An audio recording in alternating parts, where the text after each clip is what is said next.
Good morning everyone. कल हमने पढ़ा था डी ब्रोगली इक्वेशन। आज हम पढ़ेंगे next topic, difference between A particle and A wave.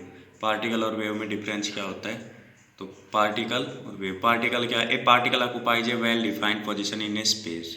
क्या होता है जो पार्टिकल वो पोजीशन ऑक्युपाई करता है स्पेस में, जैसे एग्जांपल है grain of sand, A cricket ball रखेंगे तो क्या होगी उसकी कोई ना कोई स्पेस ऑक्युपाई करेगा। वेव क्या होगी? A wave is spread out in space. Wave क्या होती है? स्प्रेड आउट होती है स्पेस में। Thus a wave is delocalized in space, तो डीलोकलाइज होती है स्पेस में। For example the sound of speaker reaches everybody in audience. Speaker की साउंड हर हर हर किसी के पास पहुंचती है, ऑडियंस में जो बैठा होता है। तो वे पार्टिकल का दूसरा पॉइंट क्या है? When A particles particular space is occupied by one particle, the same space can not be occupied simultaneously by any other particle. जब किसी पार्टिकल ने एक स्पेस ऑक्युपाई कर लिया तो वही सेम स्पेस दूसरा पार्टिकल ऑक्युपाई नहीं कर पाएगा। That is particles do not interfere, यानी दोनों एक दूसरे में इंटरफेयर नहीं करते। वेव का दूसरा पॉइंट है, two or more waves can coexist in the same region of the space and hence interfere. Waves क्या होती हैं? एक ही जगह दो वेव्स एग्जिस्ट कर सकती है, इसलिए इंटरफेयर करती है। थर्ड पॉइंट क्या है? When a number of particles are present in a given region of space, their total value is equal to their sum. जब एक से ज़्यादा वेव्स प्रेजेंट होगी स्पेस में तो उनकी टोटल वैल्यू किसके इक्वल होती है? उनके सम के equal. That is not, it is neither less nor more, ना तो कम होगी ना ज़्यादा होगी। वेव क्या होगी? When a number of waves are present in a given region of space due to interference the resultant wave can be larger or smaller. जब एक से ज़्यादा वेव्स प्रेजेंट होगी तो ये इंटरफेरेंस करती है, तो इसकी वजह से रिजल्टेंट वेव क्या होगी? या तो लॉन्गर होगी या स्मॉलर देन इंडिविजुअल वेव से। डैट इज इंटरफेरेंस में बी कंस्ट्रक्टिव या डिस्ट्रक्टिव।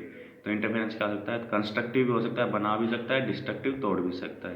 तो इसलिए तो लार्जर होगी या स्मॉलर होगी। ये तो differentiate between particle and wave.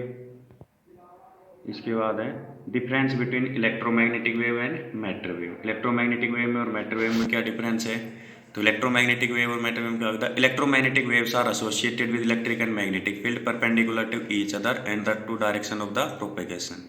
क्या होगी? इलेक्ट्रोमैग्नेटिक वेव्स परपेंडिकुलर होती है एक दूसरे के, इलेक्ट्रिक फील्ड और मैग्नेटिक फील्ड के, और डायरेक्शन ऑफ प्रोपेगेशन किस डायरेक्शन में मूव कर रही है उसके परपेंडिकुलर होगी। मैटर वेव क्या होगी? Matter waves are not associated with electric and magnetic field, electric और मैग्नेटिक फील्ड के साथ एसोसिएट नहीं करती। इलेक्ट्रोमैग्नेटिक वेव क्या होगी? They do not require any medium for propagation, that is they can pass through vacuum. Propagate करने के लिए, ट्रैवल करने के लिए किसी मीडियम की जरूरत नहीं होती, यानी वैक्यूम से भी पास कर सकती हैं। मैटर वेव क्या होगी? They require medium for their propagation, इनको मीडियम की रिक्वायरमेंट होती है प्रोपेगेट करने के लिए। That is they can not pass through the vacuum, इसलिए वैक्यूम से पास नहीं हो सकती। EM वेव क्या होगी? They travel with the same speed as that of light, इनकी स्पीड किसके इक्वल होगी? स्पीड ऑफ लाइट की।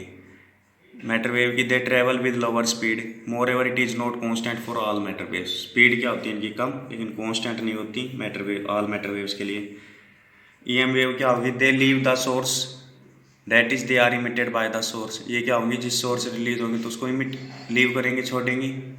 तो ये मैटर वेव क्या होगी? They do not leave the moving particle, that is they are not emitted by the particle, ये particle के थ्रू इमिट नहीं की जाती। EM वेव का वेवलेंथ कैलकुलेट करें तो क्या होगा? Their wavelength is given by lambda is equal to c by v। मैटर वेव की वेवलेंथ क्या होगी? Lambda is equal to h by mv। ये थे differences between EM wave and matter wave. उसके बाद है significance of de Broglie equation. De Broglie equation का सिग्निफिकेंस क्या है? तो although the de Broglie equation is applicable to all material object, किसके लिए एप्लीकेबल है? मटेरियल ऑब्जेक्ट के लिए। But it has significance only in case of microscopic particle. किसके लिए फायदा करता है? माइक्रोस्कोपिक पार्टिकल्स के लिए सिग्निफिकेंस है। तो this will be clear from the following example. Example के थ्रू देखें तो कैसे क्या सिग्निफिकेंस है इसका। Consider a ball of mass of 0.1 kilogram moving with a speed of 60 metre per second. कोई भी बॉल है, उसका मास है 0.1 किलोग्राम, मूविंग स्पीड है 60 मीटर पर सेकेंड। तो फ्रॉम ब्रोगली इक्वेशन वेवलेंथ क्या होगी? Wavelength is equal to lambda is equal to h by mv।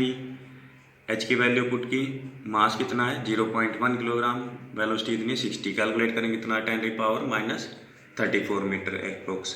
तो it is apparent that this wavelength is too small for observation. क्या है? बहुत कम है wavelength ये ऑब्जर्वेशन के लिए। तो on the other hand an electron with a rest mass equal to, electron का मास कितना होता है 9.11 10⁻31 kilogram, that is approx 10⁻30 kilogram. Approximately मान लिया हमने 10⁻30 मूविंग एट सेम स्पीड, यानी 60 मीटर से पर सेकेंड से मूव कर रहा है। तो वेवलेंथ क्या होगी, wavelength lambda is equal to H by M B.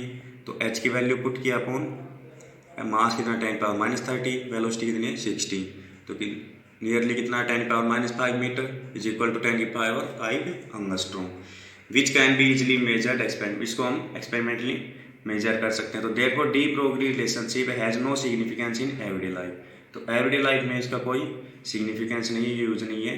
तो that is why we do not observe any wave nature associated with motion of a running car, इसलिए कोई भी हम वेव नेचर ऑब्जर्व नहीं करते किसमें, रनिंग कार में और एक क्रिकेट बॉल में। ये था significance of de Broglie equation. आज के लिए इतना ही, नेक्स्ट टॉपिक नेक्स्ट वीडियो से करेंगे। Thank you, have a nice day.